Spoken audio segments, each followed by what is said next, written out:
ठहर जाओ यार, कोई तरीका है वाला करने वाला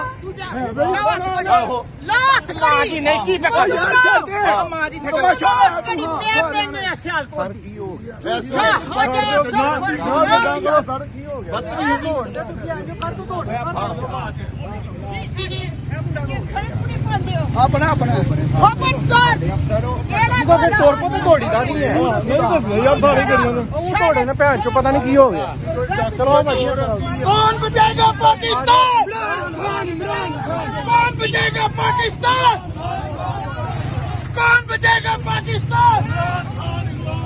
कौन बचाएगा पाकिस्तान? कौन बचाएगा पाकिस्तान?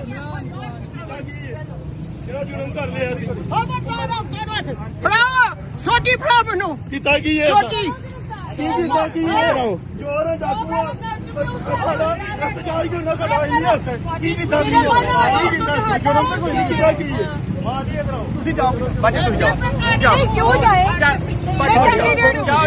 मेरी गल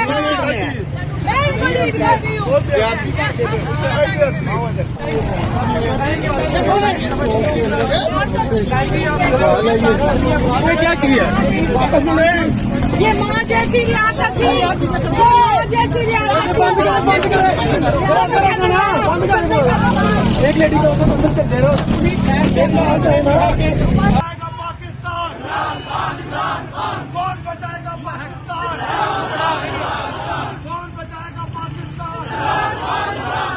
कौन बचाएगा पाकिस्तान?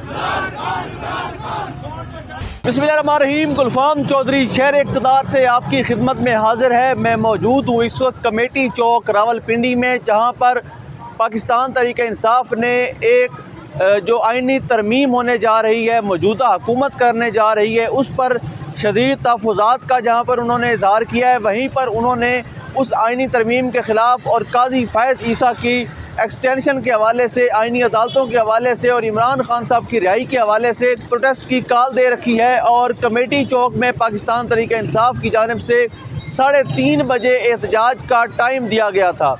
अगर हम बात करें यहाँ पर इंतज़ामात की, तो यहाँ पर जो कंटेनर हैं वो नहीं लगे हुए, रास्ते खुले हुए हैं। मेरे सामने जो रोड है वो भी खुला है, लेफ़्ट पे राइट पे हर तरफ जो है वो रोड खुले हैं। सामने आप देख सकते हैं जो ट्रक खड़े हैं कंटेनर, ये भी उससे ज़रा हट कर हैं कि इनकी वजह से कोई रुकावट नहीं है, ये एक साइड पे खड़े हुए हैं।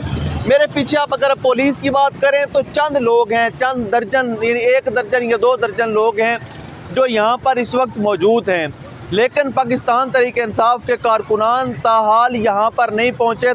जब माजी में कॉल दी जाती थी तो पाकिस्तान तहरीक-ए-इंसाफ के कारकुनान के लिए बहुत ज़्यादा रुकावटें खड़ी की जाती थी। पुलिस फोर्स हम देखते थे, यानी कारकुनान के जो आधी तादाद है उससे ज़्यादा, यानी आधे से ज़्यादा अगर 1000 कारकुन है तो मुकाबले में 3000 पुलिस वाले उनको रोकने के लिए होते थे। लेकिन अगर हम इस प्रोटेस्ट की बात करें तो इस दफ़ा जो है हमें वो कुछ नज़र नहीं आ रहा। ना यहाँ पर कंटेनर की वो तादाद है जो माजी में देखी जाती थी, ना पुलिस फोर्स की वो तादाद है जो माजी में देखी जाती थी। लेकिन जो है ताहाल तहरीक-ए-इंसाफ के कारकुनान नहीं पहुँचे। और कुछ रोज़ कबल जिस तरह से पाकिस्तान तहरीक-ए-इंसाफ की तरफ से एहतजाज की कॉल दी गई थी, उसकी एक शर्त रखी गई थी बुनियादी तौर पर कि इमरान खान साहब की सेहत के हवाले से उनके कुछ तहफ़्फ़ुज़ात थे। और पिछले 13-14 दिन से बानी PTI से इमरान खान साहब से अडियाला जेल में मुलाकात नहीं करवाई गई, ना उनके डॉक्टर्स की, ना उनकी फैमिली की, ना उनके लॉयर्स की, ना उनके पार्टी किसी वर्कर की, यानी किसी लीडर की, किसी की भी मुलाकात नहीं हुई। और उस मुलाकात ना होने की वजह से पार्टी के अंदर शदीद बेचैनी पाई जा रही थी और उन्होंने प्रोटेस्ट की कॉल दे रखी थी। लेकिन यहाँ पर जो शिकायत कॉन्फ्रेंस होनी थी उस हवाले से जब तहरीक-ए-इंसाफ की क़यादत से रब्ता किया गया और उनको मौजूदा हुकूमत ने मुलाकात करवाने का वादा किया कि उनके डॉक्टर से मिलवाएंगे, आप ये एहतजाज मौखर कर दें, तो उन्होंने मुल्की मफाद के पेश नज़र अपना एहतजाज मौखर किया। लेकिन मौजूदा हुकूमत ने अपनी कमिटमेंट पूरी नहीं की और डॉक्टर आसिम, जिनको फ़ॉरेन कंट्री से स्पेशली मुलाकात के लिए सलमान अकरम राजा साहब ने कॉन्टेक्ट करके वापस बुलाया था और उनको कहा था कि आप खान साहब से मिलें ताकि उनकी खैरियत के हवाले से जो है वो हम तक खबर पहुँच सके। उनको इमरान खान साहब से नहीं मिलने दिया गया था। इन्हें हुकूमत की तरफ से ये वादा करके तोड़ा जा चुका है। अब दोबारा उसके बाद तहरीक-ए-इंसाफ ने आज मुल्क गिर एहतजाज की कॉल दे रखी है। जहाँ पर पूरे पाकिस्तान में एहतजाज की कॉल दी हुई है, वहाँ पर पिंडी और इस्लामाबाद के कारकुनान को भी सड़कों पर निकलने और आइनी तरमीम के ख़िलाफ़ और काजी फैसला के एक्सटेंशन के ख़िलाफ़, इमरान खान साहब की रिहाई के हवाले से और उनकी सेहतयाबी के हवाले से जो उनके तहफ़्फ़ुज़ात हैं उसको दूर करने के हवाले से कारकुनान को कहा गया कि आप यहाँ पर एहतजाज करें। और इमरान खान साहब की जो गिरफ़्तारी है उसको अगर हम गैर कानूनी गिरफ़्तारी कहें तो कोई उसमें आर नहीं होगा, क्योंकि जो मौजूदा केसेस थे वो ख़त्म हो चुके हैं। लेकिन जो ताहाल वो डयाला जेल में है, उस हवाले से प्रोटेस्ट कॉल दी गई थी, लेकिन इस वक्त तक कारकुनान नहीं पहुँचे। लेट्स सी, अब इस वक्त मौजूद हैं कमेटी चौक और हम आपको लम्हा ब लम्हा जो है बाखबर करते रहेंगे, आगाह करते रहेंगे। अब देखते हैं थोड़ी देर तक अगर कारकुनान आते हैं तो क्या पुलिस फोर्स उनको आसानी से यहाँ पर एहतजाज करने देगी, और अगर नहीं करने देगी तो क्या यहाँ पर कोई उसी तरह से माहौल खुदा न खास्ता पैदा होगा जिस तरह पहले एहतजाज में होता रहा है, ये डंडे और गोलियाँ और शैलिंग और वो सब चलता रहा है। क्या आज भी कुछ ऐसी सूरत हाल तो हमें देखने को नहीं मिलेगी? ये तो सवाल आगे के हैं कि थोड़ी देर में जब कारकुनान पहुँचेंगे, काफ़िले पहुँचना शुरू होंगे या लोग आएँगे निकलेंगे, तो फिर पुलिस का क्या रिएक्शन आता है तब हम आपको बाखबर कर देंगे। अब तक के लिए इतना ही। अपने मेज़बान को इजाज़त दीजिए। सबसे ज़्यादा ख़तरा यही है कि जो एडवोकेसी हो रही है बलूचिस्तान के नाम पे, जो एक विजिबिलिटी आई है इंटरनेशनल फोरम्स में, तो वो उसको रोकना चाहते हैं। तो अगर कोई वहाँ स्टे करने के लिए जाता है तो उनको कोई मसला नहीं है, लेकिन अगर कोई एडवोकेसी के लिए जाता है तो वो एक बुनियादी मसला बन जाता है उनके लिए। और मेरा जो मैं जब जा रही थी तो वीज़ा और टिकट्स, मेरे रिटर्न टिकट्स भी थे कि मैं 4 दिन के बाद वापस आ रही हूँ, और वो भी मैंने शो किए थे। अफसोस की बात यह है कि किसी ने मेरा कोई डॉक्यूमेंट ही चेक नहीं किया। एक ऐसा सिस्टम है FIA का कि जिसमें बस ऑर्डर्स आ जाते हैं, और FIA के इंचार्ज को भी उस वक्त नहीं पता था। वक्त इंचार्ज थे और जो उनकी डिप्टी इंचार्ज थी वो यही बोल रहे थे कि हम खुद उन्हें ढूंढ रहे हैं, वो आपके केस के लिए ऊपर गए हैं। तो वो उस ऊपर का अभी तक मुझे पता नहीं चला कि वो मेरे केस के सिलसिले में कहाँ ऊपर गए थे कि जिनको जवाब ही नहीं मिला। तो बुनियादी मसला यही है कि जो अदारे हैं इनको कॉम्पिटेंट होना चाहिए। 5 दिन के लिए अगर मैं जा रही थी तो वो एक इवेंट, और उस इवेंट की शायद 4 या 5 घंटे के अलावा और था ही नहीं। लेकिन जिस तरीके से मुझे रोका गया, और सबसे बड़ी बात हैरानगी की बात ये है कि असॉल्ट किया गया, अटैक किया गया कराची पुलिस के जानिब से, और उसके बाद जो FIR किया गया, ये तमाम चीज़ें एक ही केस के साथ जुड़ी हुई हैं। FIR करने का मकसद ये था कि फिर से मुझे किसी लिस्ट में डाले, क्योंकि ऑफिशियली मैं किसी और लिस्ट में हुई नहीं, और फिर से मेरे ट्रैवल बैन को ये लोग और ज़्यादा लंबा कर सकें। डॉक्यूमेंट्स का कुछ बताएंगे, कहाँ है, ले लिए थे, किसने लिए थे आपको? देखिए, कराची पुलिस थी और इसके साथ सिविल यूनिफॉर्म, सिविल ड्रेस में जो लोग थे वो मौजूद थे। उन्होंने अटैक किया बाकायदा हम पर, और मैन हैंडलिंग की, तलाशी भी ली। उनमें कोई भी फीमेल कांस्टेबल नहीं थी। मोबाइल फ़ोन इसलिए छीना गया क्योंकि उसमें एविडेंसेस थे। जो जिस वक्त उन्होंने असॉल्ट और अटैक किया उस वक्त मैंने वीडियोज़ और तस्वीरें ली थी। तो उसके अफसोस की बात यह है कि उसके नेक्स्ट डे मैं FIR काटने गई तो मेरी FIR भी एक्सेप्ट नहीं की गई। पहले ये कहा जाता था कि हम एजेंसीज़ के ख़िलाफ़ FIR नहीं लेंगे, अब तो पुलिस के ख़िलाफ़ भी हम FIR नहीं कर सकते। अच्छा, ये टाइम्स 100 की जो लिस्ट है ये है क्या, और आपकी सिलेक्शन कैसे हुई, थोड़ा सा इसके बारे में एक्सप्लेन कर सकते हैं? देखें, ये तो आप उन्हीं से पूछे कि उन्होंने मुझे क्यों सिलेक्ट किया है। और टाइम्स 100 दुनिया भर में हर साल जो इन्फ्लुएंशियल एडवोकेट्स, लीडर्स और आर्टिस्ट होते हैं उनकी लिस्ट बनाती है, और मुझे थ्रू ईमेल ही कांटेक्ट किया गया कि हम आपका नाम टाइम्स 100 में डाल रहे हैं। अहम चीज़ है कि हमारी एडवोकेसी इतनी हद तक हो चुकी है कि इंटरनेशनल जो अदारे हैं, मैगज़ीन्स हैं, वो भी हमें हमारी एडवोकेसी के बेसिस पर रिगार्ड करते हैं। लेकिन पाकिस्तान के अंदर जो है ना, यही हमारे लिए सबसे बड़ा कसूर बनाया जाता है कि आपको क्यों ये मिला। पाकिस्तान से कोई और भी है या सिर्फ आप ही हैं?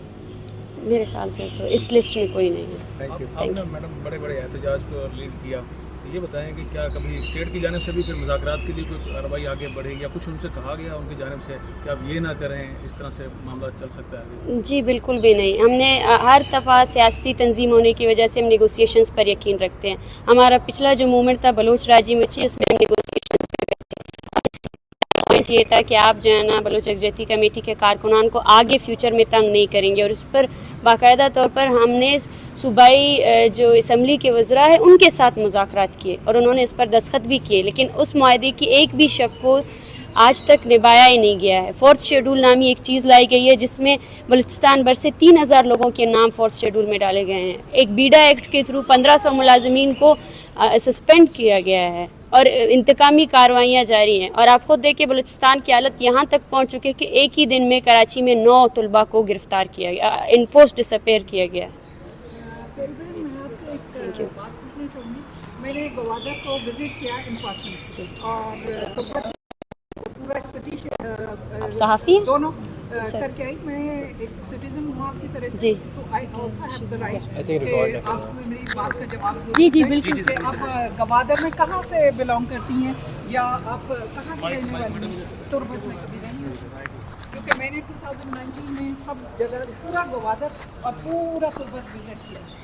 हाँ, आप विजिट करके ग्वादर की हो गई और मैं बलूचिस्तान में पैदा होकर ग्वादर नहीं, की आप नहीं हुई। मुझे आप बलूचिस्तान की हैं तो आप मुझे बताइए कि आप कहाँ रहती हैं। आप पहले उस देख city- लें कि उनके उस पीछे city- पूरा बलूचिस्तान खड़ा है। मैंने आपको जवाब देने मेरे पीछे पूरा पाकिस्तान खड़ा है। Balochistan is a part of Pakistan. then treat it like a part of Pakistan. Yes, that's why I asked her as my sister. Jamir Farooq साहब ने ऑर्डर दिया है।